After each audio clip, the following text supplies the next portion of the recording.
Hello students, welcome back to all of you once again. आज हम लोग class first year में English poetry का चौथा पोयम पढ़ेंगे। तो चौथा पोयम का नाम है चाइल्डहुड। चाइल्डहुड एक बहुत ही बेहतरीन पोयम है जिसके पोएट है Marcus नेटन। Marcus नेटन was a Norwegian poet because he was born in Norway. Actually, he belongs from Australia, but Marcus नेटन को नॉर्वेजियन पोएट के रूप में ही जानते हैं क्योंकि उनका जन्म नॉर्वे में हुआ था। और ये जो पोयम है चाइल्डहुड, इस चाइल्डहुड पोयम में जैसा कि नाम आप देख रहे हैं, चाइल्डहुड मीन्स होता है बचपन। और पोएट मार्कस नेटन जो है युवा अवस्था में जब पहुंचते हैं और भी ऊपर जब उनका उम्र होता है तो अपने बचपन को, चाइल्डहुड डेज को रिमेम्बर करते हैं, याद करते हैं और कहते हैं कि where my childhood has gone, कि मेरा बचपन कहां चला गया।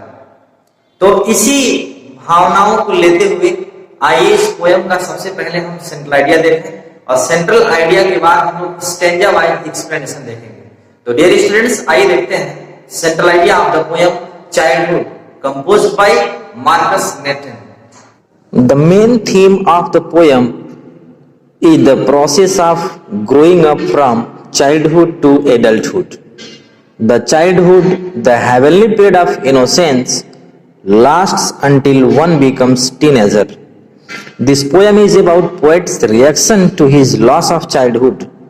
He feels that he lost his childhood when he became 12 years old. The second guess he made that he might lose it when he could not find heaven or hell in the geographical book or globe. Maybe when he realized the hypocrisy of adults, or maybe when he realized his mind. Finally, he concluded that he lost his childhood, which is hidden in an infant's face. It means the main theme of the poem is the process of growing up from childhood to adulthood. मतलब इस कविता का मुख्य भाव बचपन से वयस्कावस्था तक वृद्धि की प्रक्रिया है। The childhood, the heavenly period of innocence, lasts until one becomes teenager. बचपन जो कि सबसे मूल्यवान अवस्था होता है किसी भी व्यक्ति का, वो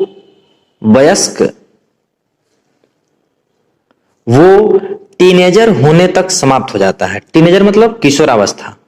तो किशोरावस्था प्राप्त होने तक यह बचपन समाप्त हो जाता है, अर्थात 11 से 12 वर्ष की अवस्था में बचपन का जो काल होता है वो एंड होता है। कुल मिलाकर this poem is about poet's reaction to his loss of childhood. यह कविता जो है चाइल्डहुड के, यह कविता कवि के बचपन के क्षति होने की प्रक्रिया है। बचपन कब उनका बीत गया, इस बात की प्रक्रिया इस पोयम में पोएट देते हैं।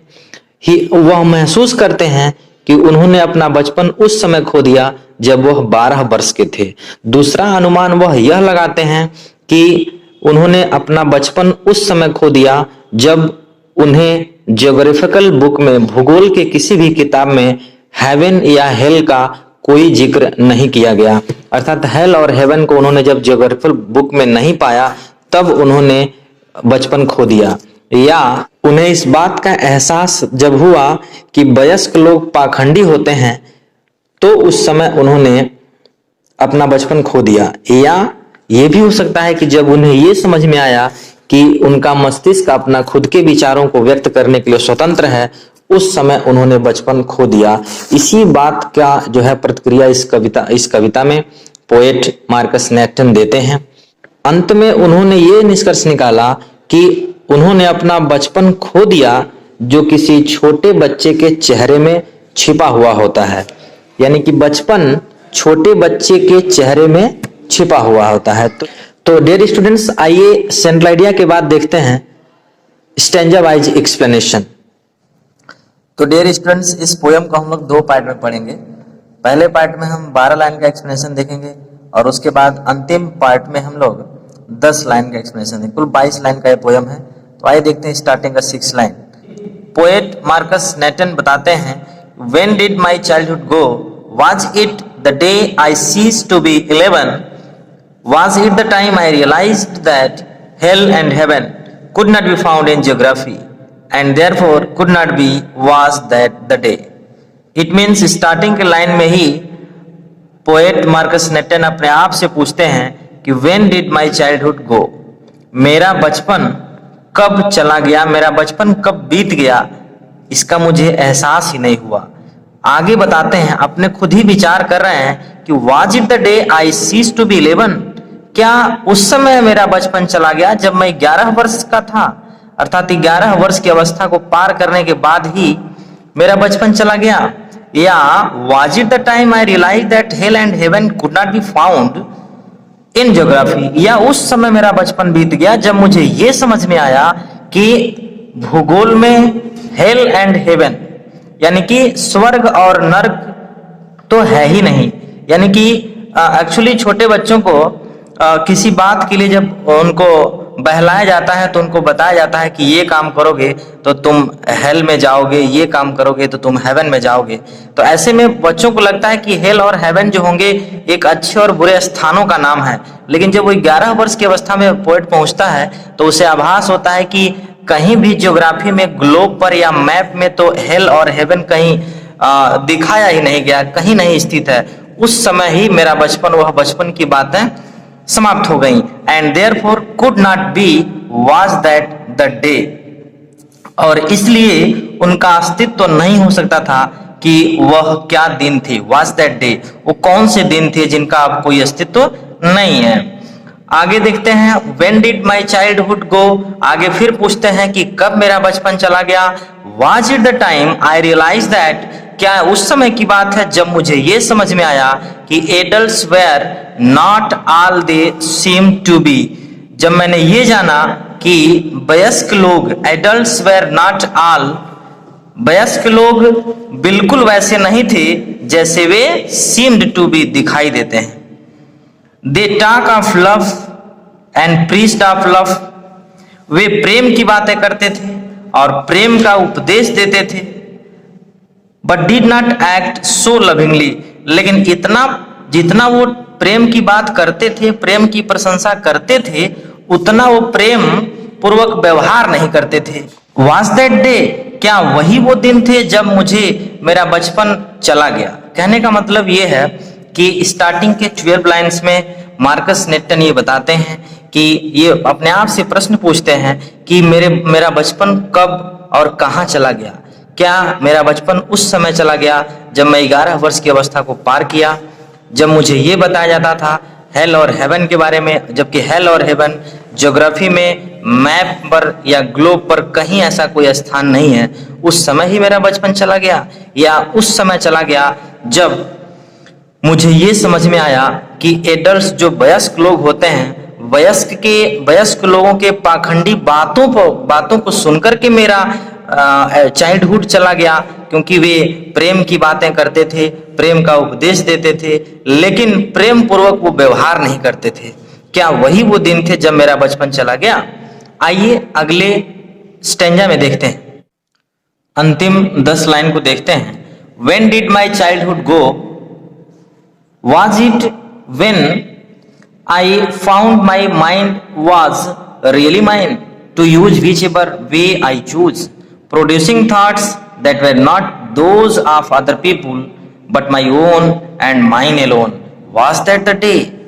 पोएट मार्कस नेटन बताते हैं कि when did my childhood go, मेरा बचपन कब चला गया।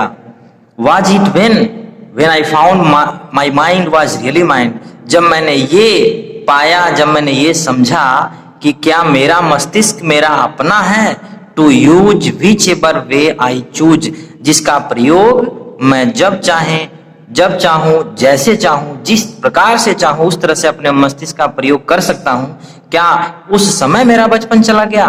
Producing thoughts that were not use those of other people but my own and mine alone, और ऐसे विचार उत्पन्न कर सकता हूं, ऐसे विचार उत्पन्न कर सकूं, प्रोड्यूस कर सकूं जो अन्य लोगों के नहीं थे। That were not those of other people, जो अन्य लोगों के नहीं थे, परंतु मेरे अपने थे और केवल केवल मेरे अपने थे। मतलब कवि पोएट ये बताते हैं, ये बताना चाह रहे हैं कि क्या मेरा बचपन उस समय चला गया जब मेरे अपने मस्तिष्क, अपने विचारों को व्यक्त करने की स्वतंत्रता प्राप्त हुई, जो कि दूसरे लोगों के अनुसार मैं अपना कोई भी कार्य न करूं, अपने मन से कोई कार्य कर सकूं, उस समय मेरा बचपन चला गया। मतलब पोएट को इस बात का अंदाजा नहीं रहा कि कब उनका बचपन चला गया, इसीलिए कई प्रकार के ऑप्शंस वो दे रहे हैं कि कब उनका बचपन चला गया। अंतिम 4 पंक्तियों में देखते हैं कि where did my childhood go, अंतिम में बताते हैं कि आखिर कहां मेरा बचपन चला गया। अब तक तो पूछ रहे थे कि कब चला गया, नहीं मालूम था। कई ऑप्शन में देखा कि 11 वर्ष की अवस्था में, एडल्ट हुआ तब, या मुझे जब हेल और हेवन के बारे में बताया गया तब, या जब एडल्ट लोगों के बारे में बताया गया तब, या जब मुझे ये पता चला कि मेरा मस्तिष्क मेरा खुद का अपना मस्तिष्क है, मुझे अपने विचारों को स्वतंत्रता पूर्वक रखने की बात, स्वतंत्र हूं मैं, उस परिस्थिति में, या कब चला गया इसका अंदाजा नहीं रहा। लेकिन लास्ट में अंतिम पंक्तियों में पोएट बताते हैं कि मेरा बचपन कहाँ चला गया। अब कब के साथ साथ वो कहाँ का भी तलाश कर रहे थे। बताते हैं it went to some forgotten place, कि ये कहीं फॉरगॉटन प्लेस, किसी भूले भटके जगह पर चला गया। That is hidden in an infants face, जो हिडन छिपा हुआ है in an infant. Infant means क्या होता है? इन्फेंट मीन्स होता है छोटा बच्चा, शिशु, बालक। फेस चेहरा, जो किसी छोटे बच्चे के चेहरे में छुपा हुआ है। That is all I know, मैं तो बस इतना ही जानता हूं। अंत में उनको आभास होता है, वो इन पंक्तियों के माध्यम से चाइल्डहुड पोएम को कंक्लूड करने का प्रयास करते हैं कि मेरा बचपन किसी ऐसे भूली भटकी जगह पर चला गया, और वो भूला भटका जगह कौन सा है? तो किसी बच्चे के चेहरा, hidden in an infants face, जो किसी बच्चे के चेहरे में छुपा हुआ है, और मैं तो बस इतना ही जानता हूं। पोएट सिर्फ इतना ही जानते हैं कि उनका बचपन एक छोटे बच्चे के चेहरे में छिपा हुआ था। तो डियर स्टूडेंट्स, इस तरह से ये चाइल्डहुड पोएम मार्कस नेटन का यहाँ समाप्त होता है। निश्चित रूप से ये वीडियो आपके लिए अच्छा था, और मैं उम्मीद करता हूँ कि आपको ये वीडियो समझ में आया होगा। अगर ये वीडियो समझ में आए तो लाइक और कमेंट करके मुझे जरूर बताएं। Okay, good bye.